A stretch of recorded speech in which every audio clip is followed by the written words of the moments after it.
Hey friends, in this video we are going to study about polygenic inheritance or quantitative inheritance. Poly means multiple. Poly का मतलब है multiple और multiple genes की जहाँ involvement होती है that leads to particular type of trait is called as polygenic or quantitative inheritance. तो यहाँ पे मेंडल के केस में हम क्या पढ़ते हैं? मेंडल के केस में हमने ये देखा था कि जो एक जीन है वो एक करेक्टर को कंट्रोल करता है। एक जीन एक करेक्टर को कंट्रोल करता है और वो करेक्टर जो है काफ़ी ज़्यादा अल्टरनेट फॉर्म में प्रेजेंट होते हैं। सो मेंडल जो है उसके अकॉर्डिंग जो ट्रेट है, एक ट्रेट यानी कि एक पर्टिकुलर करेक्टर को एक जीन कंट्रोल करेगा और वो जो ट्रेट होगा वो अल्टरनेट डिस्टिंक्ट फॉर्म में होगा। फॉर एग्जांपल हमने फ्लावर कलर देखा था, फ्लावर कलर या तो वॉयलेट या तो वाइट। प्लांट की जो हाइट थी या तो वो टॉल होगी या ड्वार्फ होगी। सीड का कलर या तो येलो होगा या ग्रीन होगा। मतलब कोई रेंज नहीं है, fixed two distinct alternate forms हैं, वॉयलेट या वाइट, टॉल या ड्वार्फ, येलो या ग्रीन।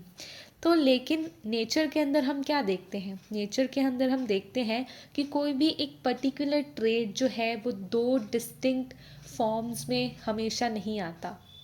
हमेशा जो है नेचर के अंदर एक करेक्टर जो है बहुत अलग अलग वेरिएशन में आ सकता है। जैसे कि ह्यूमन का स्किन कलर, जैसे कि वीट का कर्नेल कलर, यानी कि जो गेहूं है उसके बीजों के जो रंग हैं वो अलग अलग शेप्स, अलग अलग कलर्स में जो है वो आ सकते हैं। तो बहुत वेरिएशंस जो हैं एक ही करेक्टर के अंदर जब देखने को मिलती हैं तो उस चीज़ को हम क्वांटिटेटिव इनहेरिटेंस में देखते हैं। तो यहाँ पे क्या लिखा है कि जो हमारे पास नॉर्मल ट्रेड्स ज़्यादातर होते हैं वो बहुत ज़्यादा रेंजेस में आते हैं। एक करेक्टर का एक डिस्टिंक्ट ट्रेट या पर्टिकुलर फिक्स ट्रेट नहीं हो सकता। जैसे कि ह्यूमन हाइट जो है उसके बहुत सारे रेंजेस पॉसिबल हैं। अब यहाँ पे इस चीज़ को कैसे डिफ़ाइन किया गया कि अगर हमारे पास ऐसे ट्रेड जिसको जो है दो या दो से ज़्यादा जीन्स कंट्रोल करें, उस चीज़ को हम बोलते हैं पॉलीजेनिक ट्रेड्स। तो पॉलीजेनिक ट्रेड्स वो हुए जिसको दो या दो से ज़्यादा जीन्स लगते हैं कंट्रोल करने के लिए। So the inheritance is called, और उनकी इनहेरिटेंस को क्वांटिटेटिव या पॉलीजेनिक इनहेरिटेंस कहा जाता है। ठीक, जहाँ पे एक करेक्टर को कंट्रोल करने के लिए दो या दो से ज़्यादा जीन्स लगें उसमें हम बोलते हैं क्वांटिटेटिव और पॉलीजेनिक इनहेरिटेंस, क्योंकि एक से ज़्यादा जीन एक करेक्टर को कंट्रोल करता है। यहाँ पे हम इन जो डोमिनेंट एलील्स होते हैं उन जीन्स के, वो शो करते हैं क्यूमुलेटिव इफेक्ट, यानी कि अब हमें ये फ़र्क नहीं पड़ता कि जीन कौन सा है, हमें सिर्फ ये फ़र्क पड़ता है इस केस के अंदर कि कितने एलील्स डोमिनेंट हैं और कितने एलील्स रिसेसिव हैं। नो मैटर वॉट कि वो एलील कौन से जीन का है, हमने सिर्फ डोमिनेंस और रिसेसिवनेस को ध्यान में रखना है, ना कि द टाइप ऑफ जीन। तो इसीलिए जो डोमिनेंट एलील है ये क्यूमुलेटिव इफेक्ट शो करते हैं। जितने नंबर ऑफ डोमिनेंट एलील बढ़ता जाएगा, नंबर यानी कि क्वांटिटी बढ़ती जाएगी, क्यूमुलेटिव इफेक्ट भी उतना ही ज़्यादा इंक्रीज करता जाएगा।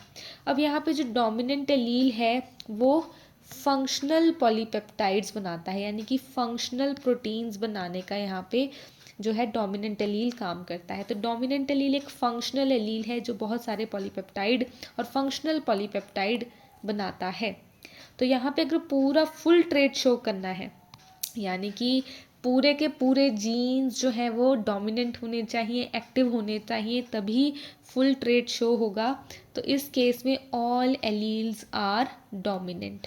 तो इस तरह के जीन्स को, जो दो या दो से ज़्यादा जीन्स जो एक पर्टिकुलर करेक्टर को कंट्रोल करते हैं, इसको हम बोलते हैं पॉलीजीन्स। राइट। अब पॉलीजीन्स का सबसे पहले किसने ऑब्जर्व किया? तो पॉलीजीन्स सबसे पहले एच निल्सन एहिल 1908 एंड ईस ने 1910 में स्टडी किया था क्वांटिटेटिव इनहेरिटेंस को। तो इन दोनों ने इसकी जो है इस करेक्टरिस्टिक को उन्होंने ऑब्ज़र्व किया कि हमारे पास जो है बहुत ज़्यादा नेचर में एक ही करेक्टर की वेरिएशंस आ रही हैं। और सबसे पहले इसको देखा गया इन case of kernel colour in wheat and Corolla length in tobacco. तो ये तो हमारे पास बहुत अच्छे एग्जाम्पल हैं क्वांटिटेटिव इनहेरिटेंस के अदर देन ह्यूमंस। एक तो है कि जो वीट है उसके जो कर्नेल्स होंगे, जो वीट के ऐसे हमारे पास दाने होते हैं, उनका कलर कैसा है वो। और दूसरा है कोरोला लेंथ इन टबैको। तो टबैको के फ्लावर का जो फ्लावर में हमारे पास पार्ट होता है कैलिक्स करोला, तो जो पेटल्स हैं उनके लेंथ क्या है उसके ऊपर। तो यहाँ पे कर्नेल कलर की बात करें वीट के अंदर, तो वीट के अंदर हमारे पास दो वेराइटीज़ थी। एक है रेड कर्नेल जिसको दो जीन्स कंट्रोल करते हैं, और एक है वाइट कर्नेल। रेड कर्नेल के चारों एलील्स एक्टिव हैं, और वाइट कर्नेल के चारों एलील्स इनएक्टिव या रिसेसिव हैं। अब इनके ये जो पेरेंट वैरायटी है इनकी गैमीट्स बनती है, और गैमीट्स जब F1 हाइब्रिड बनाती है तो कुछ इंटरमीडिएट रेड आएगा। अब इंटरमीडिएट रेड क्यों आएगा? क्योंकि अब दो यहाँ पे 4 एक्टिव हैं, यहाँ पे कोई एक्टिव नहीं है, और यहाँ पे दो डोमिनेंट एलील एक्टिव हैं, तो 4 का आधा 2 विच मीन्स इंटरमीडिएट रेड। अब इसी F1 हाइब्रिड जनरेशन की अगर सेल्फिंग करा दी जाए तो सेल्फिंग के बाद हमारे पास ये रिज़ल्ट आता है। अब ये जो रिज़ल्ट आता है इसमें हमें ये देखना है कि कितने नंबर ऑफ एलील्स एक्टिव है। हमने क्वांटिटी देखनी है, टाइप ऑफ जीन या टाइप ऑफ एलील नहीं काउंट करना। तो यहाँ पे देखो चारों की 4 एलील एक्टिव है। इस केस में 3, इसमें भी 3, और इसमें तो 2 ही एक्टिव हैं। इस केस में 3 एक्टिव हैं, यहाँ पर भी 3, यहाँ पर 2 एक्टिव हैं, 2 एक्टिव हैं, 2 एक्टिव हैं, एक ही एक्टिव है, एक ही एक्टिव है, 2 एक्टिव हैं, एक ही एक्टिव है, एक ही एक्टिव है, और यहाँ तो कुछ भी एक्टिव नहीं है। तो अब हमने क्या बताना है? अब हमने बतानी है फिनोटाइप। अब फिनोटाइप में हमने किस तरीके से बनाना है कि सबसे पहले हमने ये बताना है कि यहाँ पे 4 एलील्स किस केस में एक्टिव हैं। तो एक ही ऐसा केस है जिसमें चारों की चारों एलील्स एक्टिव हैं। फिर हमने देखना है 3 एलील्स किस में एक्टिव है। 3 एलील्स एक तो इसमें एक्टिव है, 1 2 3 4। तो 4 ऐसा केस है, 4 में 3 एलील्स एक्टिव हैं। यहाँ पर 3 एलील्स जो है एलील्स 3 एलील्स एक्टिव हैं। यहाँ पे 4 एलील्स एक्टिव हैं, और इस केस में हमारे पास 2 में कितनी एक्टिव हैं ये देखते हैं। 1 2 3 4 5 6। तो 6 ऐसे हमारे पास जीनोटाइप हैं जिसमें 2 एलील्स एक्टिव हैं। अब एक एलील कितने में एक्टिव है? 1 2 3 4। तो 4 ऐसा है जिसमें एक एलील एक्टिव है, और ऑब्वियसली लास्ट वाला जो केस है इसमें एक भी एलील एक्टिव नहीं है। तो यहाँ पे सबसे ज़्यादा कौन से हैं? Intermediate ones. और ये जो इंटरमीडिएट वन है इसका हमारे पास कलर कैसा होता है? Intermediate red. जो बाकी हैं यहाँ पे ये हमारे पास प्योर वाइट है, और यहाँ पे प्योर डार्क रेड होगा। जबकि यहाँ पे जो 4 और ये वाला 4 है ये लाइट रेड है, ये समवट एक्सट्रीम, या इसको हम कह सकते हैं डीप रेड। बस, तो ये हमारे पास आ जाएगी फिनोटाइप।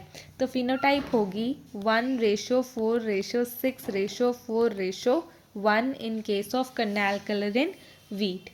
तो इसमें हमें 15 तो यहाँ कुछ रेड की रेंज में ही आ रहे हैं, ये रेड की ही रेंज में आ रहे हैं, पर पर्टिकुलर एक कलर तो नहीं है।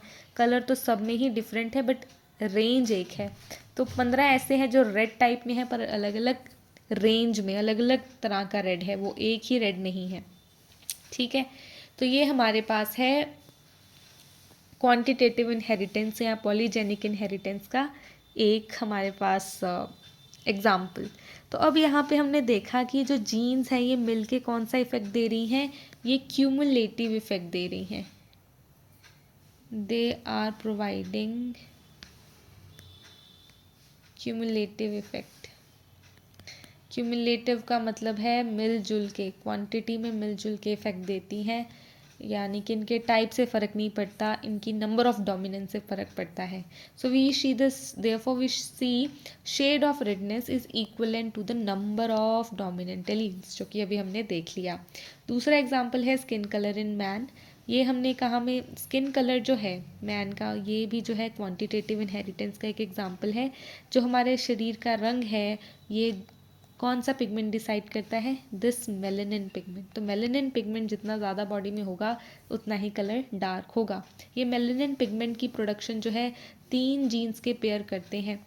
ठीक, अब जितना ज़्यादा ये पेयर एक्टिव होंगे, यानी कि जितने डोमिनेंट एलील इन 3 जीन्स में होंगे उतना ही ज़्यादा रंग डार्क होगा। So each dominant allele is responsible for producing fixed amount of melanin and the effect is additive।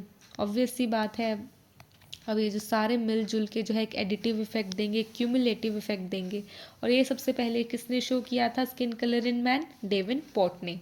यहाँ पे पेरेंट्स हमारे पास हैं वाइट एंड निग्रो या ब्लैक। अब निग्रो ब्लैक के केस में उनका जीनोटाइप देखोगे तो सारा के सारे तीनों के तीनों जीन्स क्या हैं, डोमिनेंट। इनके तीनों के तीनों जीन्स क्या हैं, रिसेसिव। तो ऑब्वियसली ये बहुत ज़्यादा लाइट है, ये बहुत ज़्यादा डार्क है। इनके गैमीट्स इस तरह से बन जाएंगे, F1 जनरेशन आ जाती है। अब F1 जनरेशन में देखो 3 एलील्स जो हैं एक्टिव हैं, जबकि पेरेंट्स में यहाँ पे 6 एलील्स एक्टिव थी, राइट। ये 6 एलील्स एक्टिव थी तो वेरी डार्क कलर आ रहा था। अब यहाँ पे 3 है तो ऑब्वियसली इंटरमीडिएट है। और ह्यूमंस में जो इंटरमीडिएट कलर होता है उसको हम बोलते हैं मुलेटोस।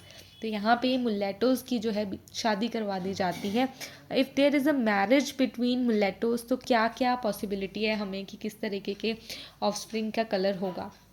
तो यहाँ पे सबसे पहले यहाँ पे हमारे पास ये तरीका होता है कि अगर हमारे पास बहुत ज़्यादा जीनोटाइप आ जाए तो उसके हम किस तरीके से गैमीट्स बना सकते हैं। तो इट्स अ फॉकलाइन मेथड, जिससे हमें ये पता चलता है कि 8 तरह के यहाँ पे गैमीट्स बनते हैं। सो वी सी की 8 different types of gamete combination is possible over here. ठीक है, तो यहाँ से हमने इनकी क्रॉसिंग करवाई, और क्रॉसिंग में बहुत बड़ी क्रॉसिंग होती है क्योंकि 8 इस तरफ है 8 इस तरफ है, तो 8 इंटू 8 64 ऑफ स्प्रिंग का जीनोटाइप यहाँ पे पॉसिबल है। तो अगर मैं इसकी आपको फिनोटाइप बताऊं तो फिनोटाइप मेरे पास क्या आएगी, देखो फिनोटाइप हमने जैसे पिछले में की है वैसे ही करेंगे, बट यहाँ पे क्योंकि ये चार्ट बहुत बड़ा है तो यहाँ पे जैसे 1 2 3 4 5 यहाँ पे एक्टिव एलील्स हैं। इस केस में 4 एक्टिव एलील्स हैं, इस केस में भी 4 एक्टिव एलील्स हैं, इस केस में 3 एक्टिव एलील्स हैं, इस केस में 2 ही एक्टिव एलील्स हैं, इस केस में भी 2 ही एक्टिव एलील हैं। अब यहाँ पे हमारे इस केस में 1 ही एक्टिव एलील है। तो इस तरीके से हम फिर से एक फिनोटाइप बनाते हैं। और in case of human colour we have phenotype of 1:6:15:20:15:6:1, जिसमें से ये वाला तो इट्स वेरी लाइट, बहुत ही लाइट होगा, यानी कि इसमें एक भी एलील एक्टिव नहीं होगा। कॉम्बिनेशन कुछ ये है, ये वाला। ठीक, अब ये जो 6 वाला है जिसमें कितने एलील एक्टिव होंगे, सिर्फ एक ही एलील एक्टिव होगा इसमें। तो ये जो कलर होगा बहुत ही ज़्यादा लाइट होगा। इस केस में सिर्फ 2 ही एलील एक्टिव हैं, तो ये हमारे पास फेयरली लाइट रंग का ऑफस्प्रिंग होगा। ये 20 वाला सबसे पहले हमने देखा था। इंटरमीडिएट माने इसमें सिर्फ 3 एलील्स ही एक्टिव होंगे, एक कैपिटल A, एक कैपिटल B और एक कैपिटल C। ये देखो यहाँ पे है, यहाँ पे सिर्फ 3 है, तो ऐसे वाले 20 मिलेंगे। तो ये इंटरमीडिएट है। ऑब्वियसली इंटरमीडिएट को हम क्या बोलते हैं, इंटरमीडिएट को बोलते हैं मुलेटोस। यहाँ पे जो 15 है इस केस में 4 एलील्स जो है आपको डोमिनेंट देखने को मिल जाएंगे, तो ये बनेगा फेयरली डार्क। थोड़ा सा रंग जो है डस्की सा होना शुरू हो जाता है। और ये जो 6 वाली रेशो है इस केस में देख लो भाई 5 एलील्स जो है डोमिनेंट है, बहुत ज़्यादा मेलेनिन बन जाएगा और कलर हो जाएगा स्किन का वेरी डार्क। लेकिन 1 वाला जो केस है, ये वाला जो केस है, ये एक्सट्रीम फ्रंट पे आता है, ये वाला। यहाँ पे सिर्फ यही पे एक केस है जिसमें 6 के 6 एलील्स एक्टिव हैं, तो यहाँ पे कलर आ जाता है वेरी डार्क, जिसको हम निग्रो भी बोलते हैं, राइट। तो ये हमारे पास फिनोटाइप की रेशो आती है आफ्टर डूइंग दिस क्रॉस। तो कुछ इस तरह से हम क्रॉस परफॉर्म करते हैं, काफ़ी बड़ा क्रॉस है, तो ये आप अपने आप से भी प्रैक्टिस कर सकते हैं इसको एक बार। तो द रेशो इज़ 1:6:15 20 15 6:1, राइट। अब हम आगे देखते हैं कि इसका क्या हमें देखने को मिलता है। यहाँ पे अगर हम इसकी एक हिस्टोग्राम बनाकर देखें, हिस्टोग्राम में क्या बनाना है, एक्स एक्सिस पे स्किन पिगमेंटेशन ले लीजिए, वाई एक्सिस पे रिलेटिव फ्रिक्वेंसी। तो हमें क्या पता चलता है इससे कि ये जो हमारे पास ये देखिए इंटरमीडिएट, ये जो इंटरमीडिएट है, ये जो 15 पर है, 20 पे सॉरी, ये जो 20 पे इंटरमीडिएट है, जिसको हम क्या बोलते हैं, जिसको हम बोलते हैं मुलेटोज। मुलेटोज जो हैं वो सबसे ज़्यादा मिलते हैं, जिनमें सिर्फ 3 एलील्स होते हैं एक्टिव 6 में से, ठीक है। तो क्वांटिटी इनकी सबसे ज़्यादा मिलती है। तो इससे पता चलता है कि बेल शेप हमारे पास कर्व सा बन के आता है। तो ये बेल शेप कर्व जो है नॉर्मल डिस्ट्रीब्यूशन कर्व है, जिसमें पता चलता है कि देखो स्किन के कलर की कितनी ज़्यादा अलग अलग रेंज है, कोई 2 डिस्टिंक्ट ट्रेट्स नहीं है मेंडल की तरह, या पर्पल या वाइट या टॉल या ड्वार्फ, ऐसा नहीं है, एक रेंज है कलर्स की भी, ठीक है। तो यहाँ पे intermediates are the frequent ones.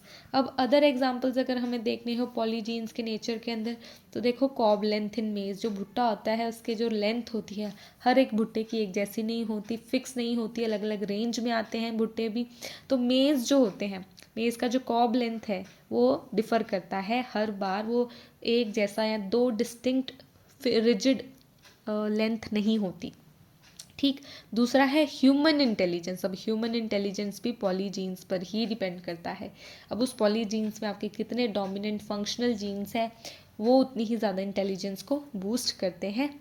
अब नेक्स्ट है मिल्क एंड मीट प्रोडक्शन। तो किसी ऑर्गेनिज्म के अंदर, किसी जैसे गाय, बकरी, भैंस, इनका मिल्क और मीट प्रोडक्शन जो है वो भी पॉलीजीन्स पे डिपेंड करता है। हाइट इन ह्यूमंस, अब जो ह्यूमन की हाइट है जो कि अलग अलग रेंज में आती है, किसी की भी 2 रिजिड हाइट्स नहीं है, टॉल या ड्वार्फ नहीं होते, बहुत ही रेंज बनती है, तो वो भी पॉलीजीन्स डिसाइड करते हैं। और उसके अलावा size, shape, number of seeds and fruits in plants is a character of quantitative inheritance और पॉलीजेनिक इनहेरिटेंस।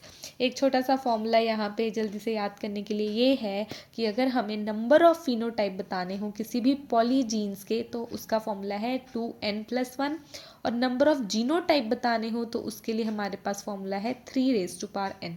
इस चीज़ को हम किस तरह से सॉल्व करें, देखो जैसे ह्यूमन है, ह्यूमन का जो स्किन कलर है उसमें 3 जीन्स इन्वॉल्व है, 3 पॉलीजीन्स, यहाँ पे लिख देते हैं 3 पॉलीजीन्स इन्वॉल्व है जो कि उसके कलर को डिसाइड करते हैं। तो हमने फिनोटाइप कितना देखा है, फिनोटाइप यहाँ पे फिर देख लो, फिनोटाइप हमारे पास टोटल नंबर आया है 1 2 3 4 5 6 7, 7 आया है।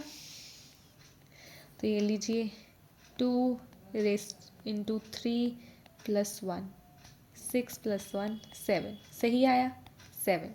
अब यहाँ पे देख लेते हैं कि जीनोटाइप कितना आएगा, ह्यूमन के स्किन कलर में जीनोटाइप कितना आएगा।